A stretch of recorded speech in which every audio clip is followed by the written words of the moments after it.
देवी प्रपन्नार्ति हरे प्रसीद प्रसीद मातर जगतो अखिलस्य प्रसीद विश्वेश्वरी पाहि विश्वं स्वविश्वरी देवी चराचरस्य आधारभूता जगतस्त्वमेका महीस्वरूपेण यतः स्थितासि अपां स्वरूपस्थितया तवैतदप्यायते कृष्णम् अलङ्घ्य वीर्ये त्वं वैष्णवी शक्तिरनन्तवीर्या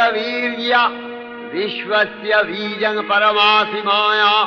सम्मोहितं देवि समस्तमेतत् त्वं वै प्रसन्ना भुवि मुक्तिहेतुः विद्याः समस्ताः तव देवि भेदाः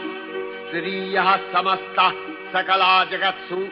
तवैकया पूरितमम्बयैतत् का ते स्तुतिः सद्य परापरोक्तिः